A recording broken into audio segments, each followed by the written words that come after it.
Hello, I would like to introduce you to a good friend of mine, someone I've known for many years. His name is John D. Liu, and he is an international filmmaker who's based in Beijing, in China. John has made several films on restoring ecosystems around the world. The one that is the most recognized and probably had the most impact is the film on the restoration of the Loess Plateau in China. And this is quite a spectacular film on one of the best examples of how to regenerate ecosystems. The Loess Plateau was essentially a man-made eroded desert. Previously, it was actually one of the birthplaces of the great civilizations on our planet. However, it was unsustainable land use that turned this into a dusty desert. And what this film shows is that with the right attitudes, the right funding, you can regenerate these incredibly degraded ecosystems in a few short years. It's absolutely spectacular. John has now taken this into what I call a great global vision now about regenerating degraded ecosystems on every arable continent. And he's founded the ecosystem restoration camps, or they were ecosystem restoration camps when John first told us about it, and actually took Ronnie Cummings, Ursi, and I to one of the first camps in Spain. So, John, I'll hand it over to you, and if you want to tell everybody about what you're doing and what I think is one of the great global movements on our planet. Well, I would call it now ecosystem restoration camps and communities. The website and the name has more or less been changed to ecosystem restoration communities, but I think it's sometimes a reach to make it into like an eco village, but we can all immediately make a camp. And we can go camping, and when we go camping, we can do restoration.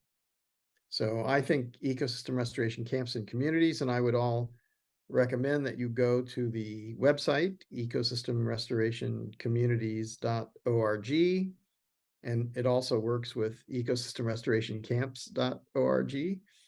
And when you get there, you find out that all over the world, we now have 65 of these camps and communities around the world. And what we're seeing is that, as Andre said, long ago, 30 years ago, I saw that it was possible to rehabilitate large-scale damaged ecosystems. And I also saw that it was people who did it. And so it's not about policy, it's about people understanding and acting. So if we choose to do this, we can do it. And if we don't, we're just going to wait around for, I don't know, magic or the powers that be to decide that they're going to do this. But it's people who suffer if we don't, because we're seeing how the climate is changing. We're seeing how this is affecting flooding, droughts, mudslides, wildfires. I mean, we are having fire tornadoes. We're having multiple increases in intensity and frequency of hurricanes. And we're having many people who are fleeing their homes and can no longer live there. And we're having wars. So what we've sort of seen now is that it's possible to come together and create the social infrastructure that's necessary to protect the community. And if we do that, then everything is in place. And if everything it's fine. We can all go have dinner together, and we can play volleyball and have a beautiful communal garden that becomes a botanical sanctuary, and we can help each other to learn and care for one another. But if things go south, we can have the infrastructure necessary to protect ourselves and our families and our communities. And I think this is what we need to understand, that the degree of danger, the degree of risk is increasing. And I used to tell people, we have to hurry up and get ready so that when the crisis comes, we will, we'll be prepared. Well, I'd say the crisis is upon us, and we need to act with even more urgency than before. And we have to do this. And if we're lucky enough to be in places where there's still water or there's soil fertility and productivity, that's great. But if we're in places where there's not this, we can help each other to restore these functions, and that will change the course of human civilization. Yeah, and you talk about what I love is about camps and community is this is a way of empowering people to be the agents of change. At the moment, people feel so overwhelmed with the multiple crises and they go, where do I start? What can I do? And so they sort of shut off. This is a way of saying, look, you don't need to do anything. Just come to one of the camps. You can be part of a community of like-minded people, and you can be, essentially the agent of change and make a difference. And it doesn't take much. You don't need to have a major degree. You just got to be there.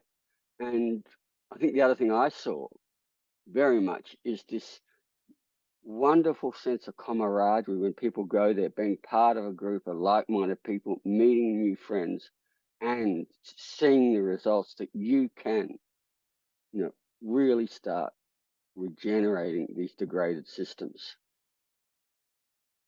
Yeah, and I think what's especially important is to realize that alone as individuals, we just can't do it. So if we're going to succeed, we're going to do it together as a species on a planetary scale. So this is not only that we have to work locally, we have to work locally, but we have to work simultaneously all over the world, because we don't have 50 or 100 years to make this transition. We need to transform human civilization as quickly as possible to understand that the biology has, over evolutionary time, self-organized to hold the moisture close to the earth and to not allow the surface temperatures to increase, that causing thermic drafts to drive the moisture into the upper atmosphere. And what's happening is the biology is affecting the physics. And what we see is, over evolutionary time, the biology self-organized and self-replicated to maintain functional ecosystems. And over human history, through ignorance and greed, we have disrupted those functional systems. But what was shown in the Chinese Loess Plateau is that it's possible to rehabilitate large-scale degraded landscapes, including landscapes that have been degraded over long historical time and over vast areas. And so this is exactly what we need to understand and do. It is the paradigm shift that determines whether we survive and become sustainable, or whether we continue to imagine that we're going to get a different result if we continue to do the same things that are causing all of these collapsing when we think about this, we have to realize, like, you're not going to get a different result because we understand what's happening. We understand that you have to have communities because they make mineral nutrients bioavailable to plants and then to animals. And if we don't have those things, we don't have fertility in soil. And no amount of chemical things are going to help us in that regard, because it's not self-replicating. It's constantly being applied again and again and again, and it's not nutrient rich and it's not healthy. So we want organic, we want biodynamic, we want healthy, dense, nutrient dense food. And we don't want half of it wasted. We want it all to feed the people. It's not a commodity. It's not about how much money you make. It's feeding the people. When did food become a commodity? It's a right. Everyone has the right to eat. No, you can't say you don't have any money, so die in the street. That's horrible. So let's not do that. And if we start with communities and come together, we can engage people from all over and engage the marginalized. I think when I started thinking about what is and doing Tai Chi and Qigong, there's all this understanding that the energy flows through us when we're alive. And this energy is the same energy that flows through the universe for all time. And to have millions or hundreds of millions or even billions of people who are marginalized and they're alive, but they're struggling to survive, and their energy is not flowing into conscious human endeavor. If we can build the social infrastructures, communal gardens, that where they're curated by master gardeners, so all people can go to the communal garden and learn how to become a master gardener, and then make more communal gardens until the whole planet is covered with the most beautiful gardens. And part of that is for ecological function, because we start to understand that the closed canopy creates a microclimate and interrupts the solar radiation so it doesn't directly hit the earth. And over evolutionary time, if you think about this, many of the places that we're now using annual cropping over vast areas, for millions and hundreds of millions of years, the solar radiation never hit the ground. It was interrupted. If it's a climax equilibrium, the highest trees we see are more than 400 feet high. And so that microclimate was protecting the system. And when every year we plow it up, exposing the soil directly to solar radiation, what do we expect is going to happen? Those are quite serious solar rays. I mean, if UV radiation is what we use to sterilize the fruit, we put it through a UV filter and expose it to UV radiation so that we kill all the microbes on the fruit, so we can ship the microbes to the other side of the world without shipping, ship the fruit all over the world without shipping the microbes. But if we're just doing it to the soil, we're sterilizing the soil before we've grown anything. And of course, we're also expressing early succession pioneer species, like going back to the beginning of evolution every year. And evolutionary succession built a climax that had functional systems with functional hydrology, functional soil, and amazing biodiversity, and total colonization of the planet by biological life. So if we're not noticing that the activities that we're doing with industrialization, mass urbanization, urban sprawl, and industrial agriculture is basically turning the Earth back to an early succession with much less biology, then we better go think about it. Go meditate, come and have a conversation with me. I'll tell you all about that stuff. And when we all understand that, then we can act together with a shared intention to make sure that we can all, and the only way to do it is together. We can't do it individually. So we have to do it together. So that's what the ecosystem restoration camps and communities is about. And John, you've raised a really important issue here when we start talking about ecosystem restoration, camps and communities regenerating ecologies, but we're also talking about our climate. We're in a climate crisis at the moment, and the whole mantra is about CO2, drawing it down. But we have very good evidence, science showing that when you clear an ecosystem, the temperature goes up 5, 6, 7, even 20 degrees above what it was. The canopy cools it. The evidence also shows that as we start regenerating these ecosystems, covering the ground, even just as grasslands or trees and canopies, depending on the climate, we can reduce that temperature by many degrees, 2, 3, 4, 5. And considering that the planet Actually, is one degree warmer, by regenerating, we can actually bring the climate down so much faster than any other method. So, John, yeah. Andre, I have a paper in my academia page called The Great Green Wall of China. I went out there with the Chinese Academy of Sciences to the Taklamakan Desert.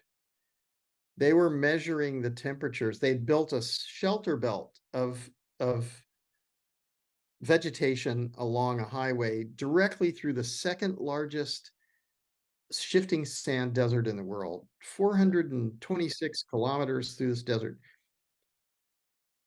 In July at noon on the sand, exposed sand, the temperature was 70 degrees centigrade. This is 158 degrees Fahrenheit.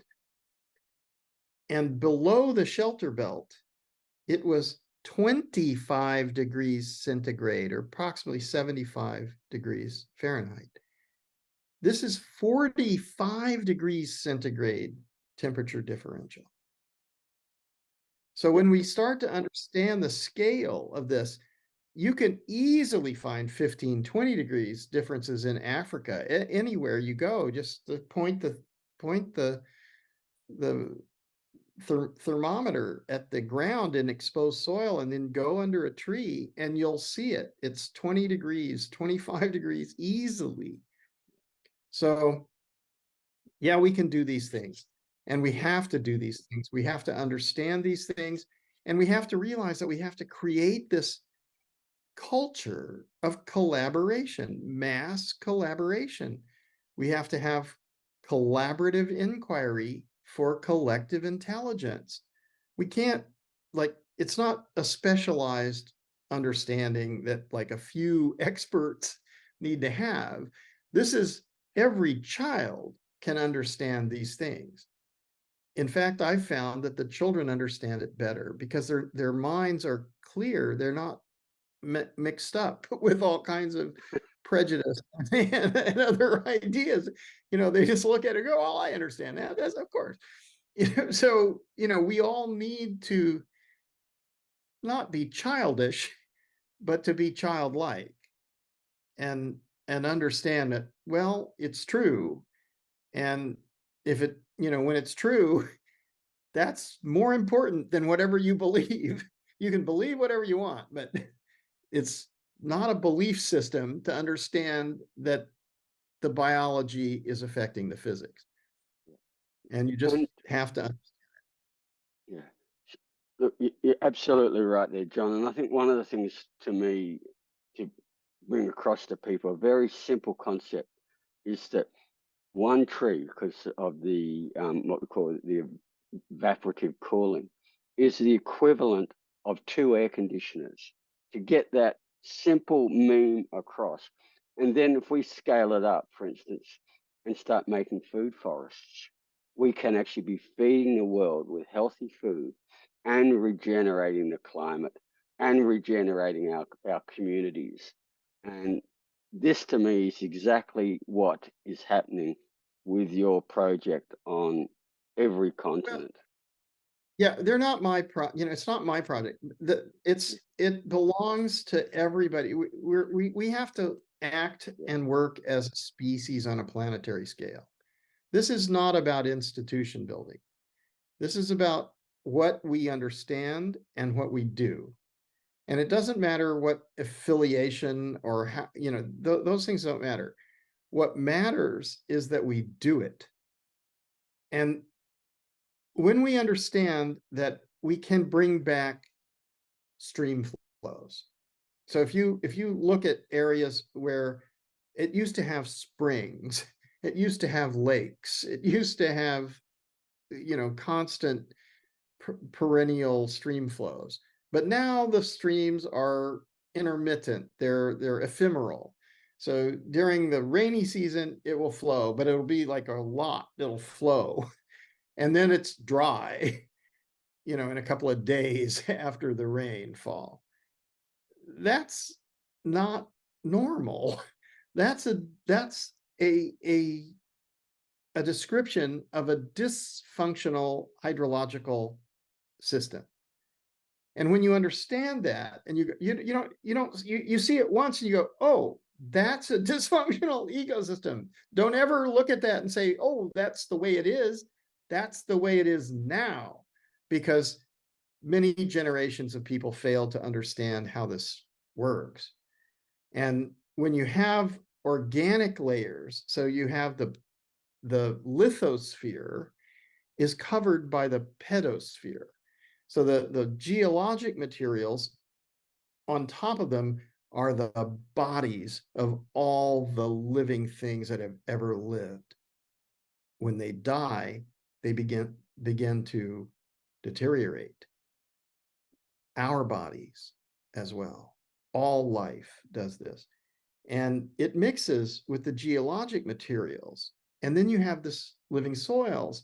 And that's where you calculate the percentages of organic material. And when you understand that this organic material is the habitat for all sorts of microbes and insects and small mammals and worms, all of these things are there. And when they're there, they exude different kinds of exudates, which hold the soils together. And that it's porous and the water can infiltrate and be retained, and then it slowly filters through this. And that's why the water is cleaned through these things. It's a filtering process, and it's mineralizing the water. It's alive. And if you go look at a sewage system or go out here, and I'm in New York at the Climate Week, if you go out there and you look at the rain going down the storm sewer, it's toxic. It's got all this waste pollution. We need to understand that these systems are holistic. They're not partial. We can understand them and we can study them.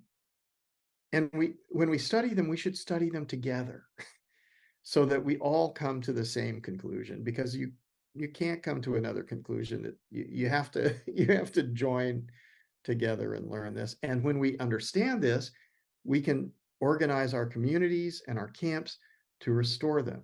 And there's nothing more valuable than restoring these systems to functionality. That's not only the basis of health, that's the basis of wealth. And ultimately, that's the basis of life on Earth. John, once again, you're absolutely right. What I meant before when I said about your project, what I meant is this is actually your great vision. And I think that's the really important thing. And there's a lot of people involved. And, just to let people know that I'm one of the people on the advisory committee. And, you know, and we've been approving camps all around the world.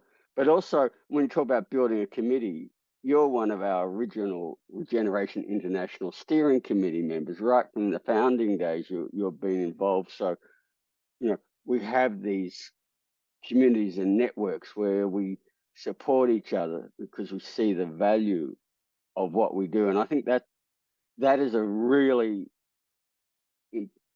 important way that those of us who are like-minded, we can be working together to build a better planet for all of us.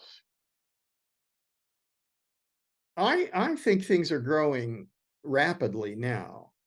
So I feel like in the past, maybe it was also that I'm changing. I mean, I've turned 70 and I feel a bit older. But I think I was anxious and nervous and wanted people to listen.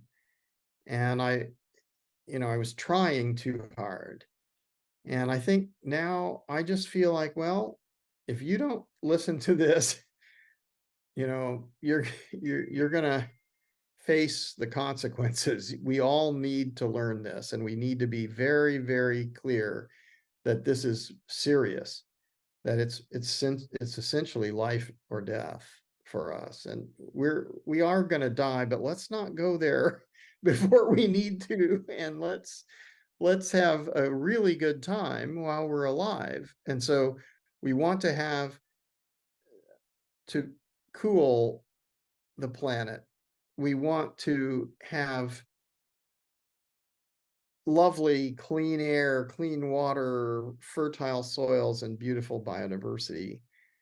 And we want to build infrastructure that's simple and that also is biodegradable and doesn't have any toxic substances in it.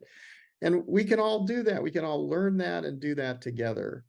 And we can make sure that this is not just for elite people, that life is for all life, not only all human beings, but all living things. And that we live in symbiosis with the plants and animals and the insects and the microbes. So we need all of these. You can't take something out of the system and have it be fully functional. Look, I think what for me, what is the really strong message here, everybody feels overwhelmed with all the bad news, but you know, what we're talking about is some of the really good news stories. And it's not just a theory, it's being done, it's being scaled up on every continent. And you've got this movement which is changing. So it's more than just hope, it's happening. We're making a difference. And I think the really important thing here now is to say, you know, there's no charge for this. You're welcome. Just be yourself, just come. It doesn't matter how much money you have or don't have. We want you to be part of this great movement of change, and we just keep on building it. Yeah, I think yes, and we need to consider economics in this, because we've been acting as if wealth is coming from buying and selling things, or that somehow wealth is coming from speculating between the cost and price of things, or from interest-bearing debt. But speculation between the cost and price and interest-bearing debt, these are concepts. Nothing actually happens except that some percentages of money flow to small minorities, and other people are disadvantaged. That's all that happens with those. And on the other side, you have things which are bought and sold, goods and services. But this is also seemingly imagining that the purpose of life is to go shopping, or that we're all workers. Like we're human beings. We're sentient beings on the only planet we know that has an oxygenated atmosphere and a fresh water system and amazing biodiversity. We're in a very, it's miraculous. And we should be in awe of that and realize that each individual who's alive today is not only related to every other human being, but is a representation of all life since the beginning of time. That's what it says in our DNA. We have photosynthetic DNA. We have a reptilian brain that we was before we got a frontal cortex. We know a lot about all of these things. And so we need to understand that we're not here to go shopping.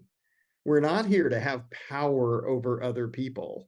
We're not here to outcompete others and make some people miserable and other people egregiously or obscenely wealthy.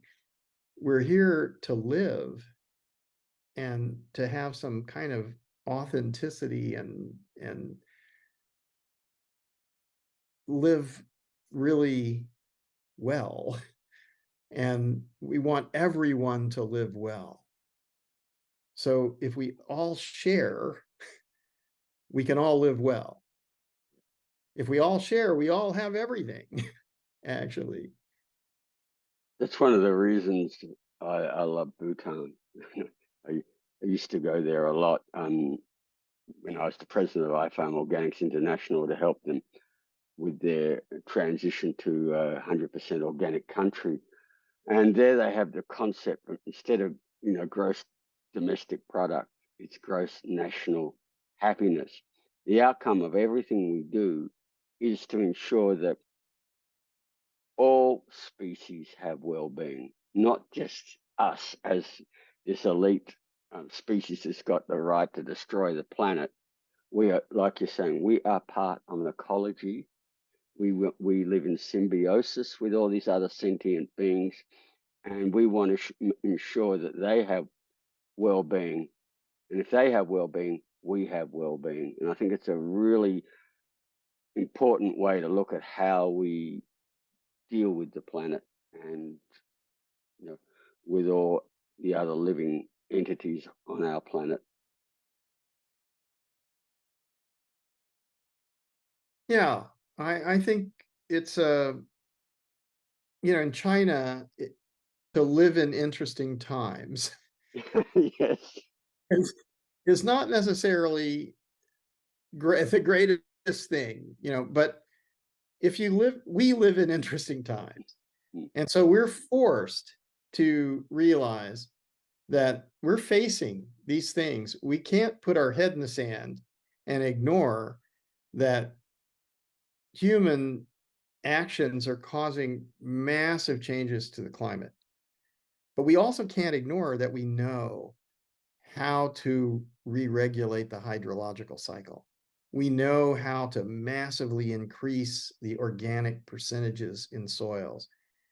And we know how to create botanical sanctuaries and protect and save the most endangered species on the planet. And we have to understand that this is more valuable than buying and selling things. And just because some people are walking around in suits talking about how much money they have, and that we don't have to listen to that. We don't have to take it. We have to just say, hey, wait a minute. You think that's more important than breathing or clean water or healthy food? You think having cancer and all these chemicals and pollutants and plastic waste all around is going to help us? That's wealth to you? That's ridiculous. We need to talk about this. We need to talk about how we can create and live the change we want to have on the earth. Yeah. So that's what the ecosystem restoration camps and communities can do. We can all come together, we can work together, play together, and we can ensure that the next generations have functional ecosystems. That's the vision. And there's another Chinese saying that I love, and that is that the longest journey starts with a single step. And for me, you know, the ecosystem restoration camps and community is more than a single step. You know, there's quite a few steps that have started, and you know, this journey, in many ways, it's actually a revolution and a very positive one for our planet.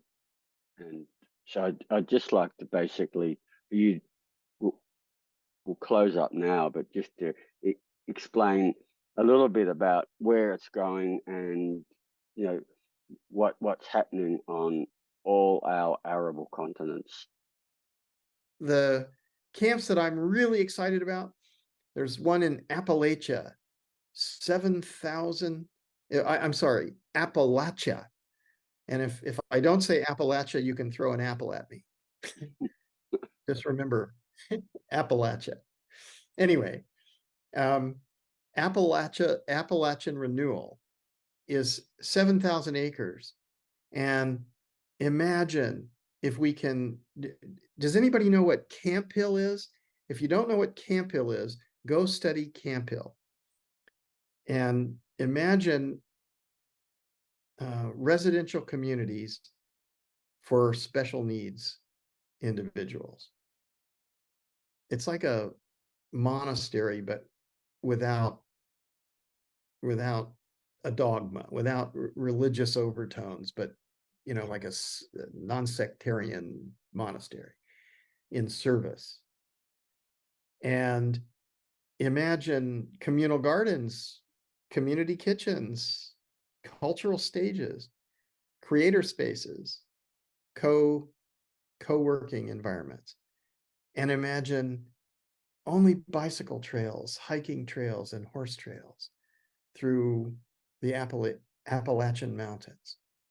And imagine memorial forests where people are buried and their descendants can walk a beautiful path through a larger and larger and larger perennial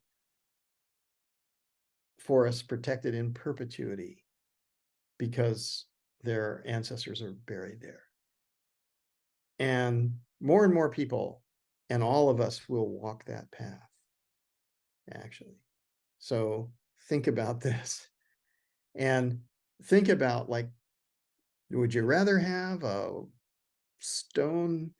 You ever seen the stone cemeteries in New York or, you know, all over the world? They're looking kind of sad. Let's all walk through the memorial garden, the memorial forests. Let's have botanical sanctuaries. Let's do that in Somalia, in Egypt, in Kenya, in Guatemala, in Brazil, in Mexico, in the Philippines, in Indonesia, in Malaysia. Let's do it in India. Let's do it all over the world. And we don't need to ask permission to do this. We just have to do it. We have to choose it. And every day we can have 3 meals a day. And every day we can have music on the stage. Well, we can have movie night. We can have theater. We can have volleyball. We can, you know, whatever we want. We can go swimming. We can all study with Wim Hof and jump into the freezing river. We can do whatever we want, but we better restore the biodiversity, the biomass, and the accumulated organic matter on the planet, because that means we're going to survive. So ecosystem restoration camps and communities allows us all to be empowered to do this. We don't need further permission. We need to work out. There's a lot we need to work out. Can we use community land trusts and all collectively own the land? And yeah, sometimes some things are going to happen and somebody's going to have to leave. can we have a party? And can the person who's worked there for years and leave, and we give him equity so that he or she doesn't leave with nothing, but is rewarded for the years of service. But anyone who has to leave can't bring down the community. It's not about speculating in real estate and you're going to flip a house and then somebody that doesn't have any connection to the community is going to move in. It's everybody's part of the community and everyone's going to take care of everyone. And let's have childcare and care for the elderly together. How about those ideas? How about what do we want? How do we want to live? Do we really think that we're better off if we work in a cubicle buying and selling junk that's coming from all over the world in container ships? Let's forget about all that and do what needs to be done at this time. And I mean, I'm seeing this in China. I'm seeing this in Africa. I'm seeing this in the United States. I'm seeing this in Europe. I'm seeing this in Mexico. I'm seeing this in South America. Everywhere in the world, people who are thinking about this can imagine such a thing. And we have to stop looking at all the reasons that we can't do this and think like, what do we need to do to make this a reality? And it's already happening. And the places where it's happening, they're having night and they're playing volleyball and they're going swimming. Yeah, John, I think that that's the really key word. It's already happening.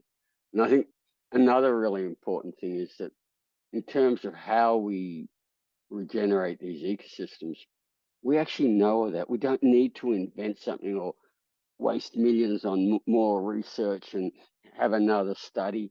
We just need people to get out there and do it. It's being done. We just need more of it being done. And, you know, what I really want to say here, and thank you for this, John, because you had a vision and it's now turned into a global movement. That's very rare. And, that's a great achievement, not just to have the vision, but to make it happen. And now there's thousands of people actively involved in this vision to build a better planet for all of us. So on this, I just want to close now and say, look, thank you, John. I really do appreciate what you're doing. For us in Regeneration International, we want to continue to build the close links between our organizations so that we have a whole planet that we need to regenerate, and that regeneration has started. So thank you very much, John. Right back at you, Andre, and for decades of service in the organic movement and first in IFOAM and now in Regeneration International. It's wonderful. And it's a privilege. And it's also a joy to collaborate on these things. John, that's exactly right. It's a privilege and a joy. And you think the people we've got to meet, the friendships we've made, this is, in the end, it's not about money. It's not about fame or fortune. It's about this joy of like-minded people. And we actually feel our short time on this planet, we're making a difference. I think it's a good moment to mention Ronnie Cumming because, he passed and it was a loss, but it was a gain to have known him. And every time I ever saw him or met him, it made me happy. And that's such a wonderful legacy. I have to say exactly the same with Ronnie. He was in the end one of my closest friends. We were in contact probably nearly every day, and for me, it's a huge loss. And at the moment, actually, I'm finishing off his last book, And Mm. in that we're, you know, the whole issue of regenerating landscapes and, building agroforestry systems, and how that can actually make a bigger difference to the climate than just concentrating on CO2. And Ronnie, as you know, he was a big fan of what you did as well. And we visited, you hosted us to um, the camp in Spain quite a few years ago as this idea was building.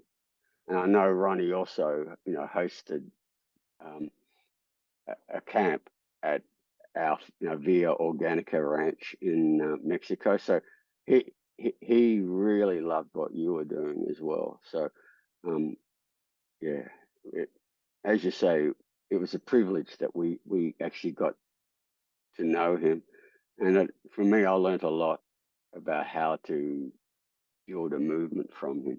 He was very good that way, and he's probably one of the significant reasons why the whole regeneration movement went from virtually nothing when we started it, and to now it's a huge global movement in the news every day. And in part is the way that he brought people together to do it. He's the great facilitator. Yeah, I think we all need to understand that each of us needs to go from me to we, that Yeah, it really has to be a collaborative effort on a planetary scale. We have to act as a species on a planetary scale. And if we do that, we're really getting back to our like roots of humanity. We're good at being social creatures. We're and if we don't do that, if we act like I want more for myself, we're not helping ourselves. The what's good for the majority is good for the individual as well. So we need to work for the common good, for the good of all. So this is what and we need to do what needs to be done. A lot of people are looking for things to do and they want to do the strange and exotic and so on. We just need to do what needs to be done. And then we're going to be really happy because we've done what needs to be done. And then we can rest and we can have a really good dinner yeah, and we can make sure that it's organic and biodynamic and wonderful.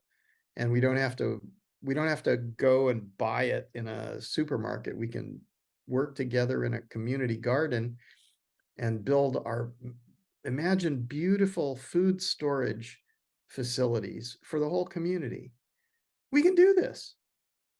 What's stopping us from building food storage facilities for the entire community? All surplus food goes there. We can't have a famine. Nobody can go hungry. We'll take care of everybody.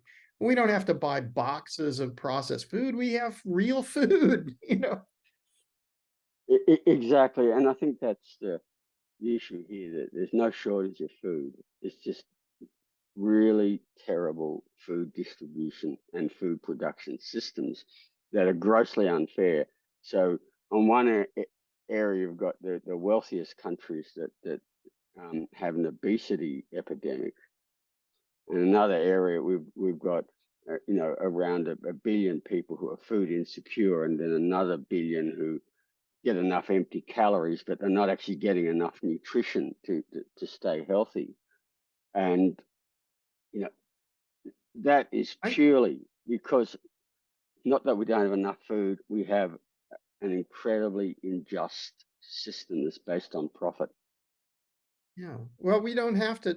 I mean, if we can start, we started in the 70s making co-ops, Yeah, and the co-ops work very well. So let's go back to the co-ops, but also let's do more than that. We can do more than that. We can just basically feed everybody and make food a right. And so if we do this, then we'll have healthy people who can do work. yeah. Then they can do things because they're not unhealthy. And can I say the other thing too is that the work itself is a pleasure and a health. You know, the getting out there, the exercise of gardening and planting and picking fruit, making food. You know, that in itself is just so healthy for you. You know, physically for your well-being. And I think that's the other really important part of this when we're talking about well-being. Well, and also each of the camps and communities has to have several bands or orchestras, Yeah, so that we have jazz and we have folk and we have classical music and we have, whatever, yeah. Well, because, I'll go in there and be rock and blues. okay, all Bring, right. bring So my guitar and keyboards. So we need that. We need that. And everybody needs a stage. Everybody needs to hear the applause and be honored and celebrated for their lives. And so we can do that. We can make everything the way we really want it to be. Why don't we just do that? I think that's what I imagine now. Like, okay, we don't like plastics. Okay, let's not have any plastics. Let's make ceramic bowls and make our own furniture, not have any of this manufactured stuff. And our grandchildren will sit on the same chairs and eat off the same tables that we did. And they'll go, look, my grandfather sat here. How nice is that? That's wonderful. You see the furniture around me. That's my grandparents. I I have that, and I've got no need to buy any. And I love the fact that that it is my grandparents, and it's a family. You know, it's family and history there. So, John, I just want to we'll end it here. Just we'll finish by saying I just enjoy your vision, your sense of inspiring and inspiration, and just what we will do periodically is touch base and give people updates on this wonderful project that is making a difference to the whole planet.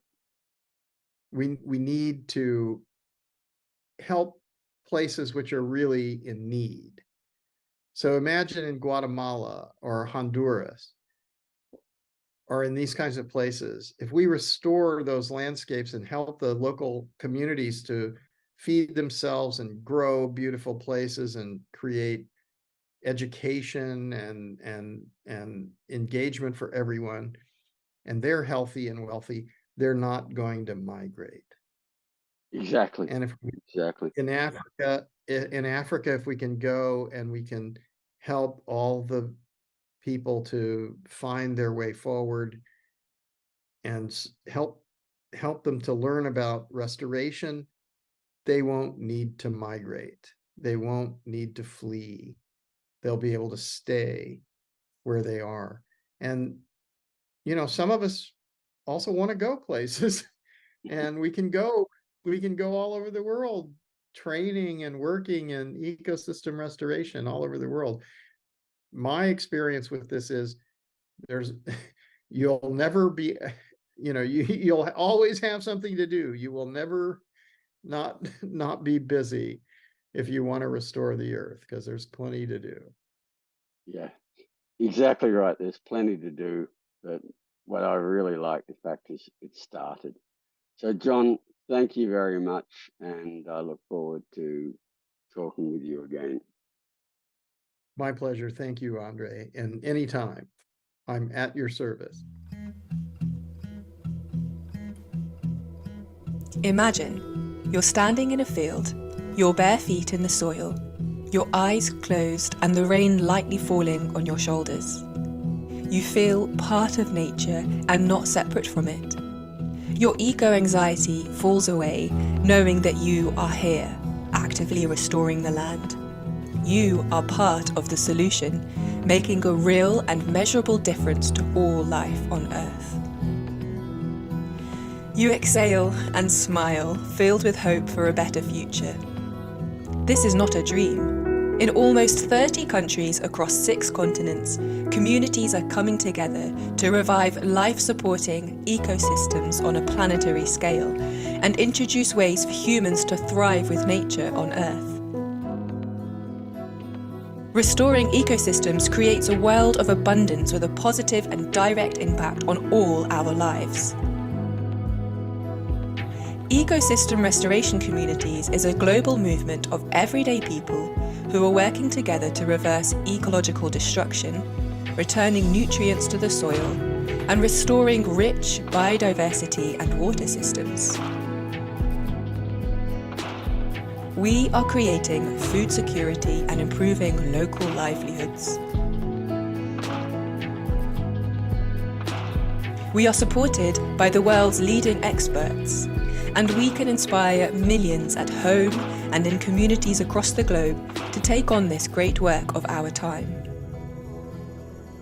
We invite you to join our mighty movement of Earth Restorers and help create the world you want to live in.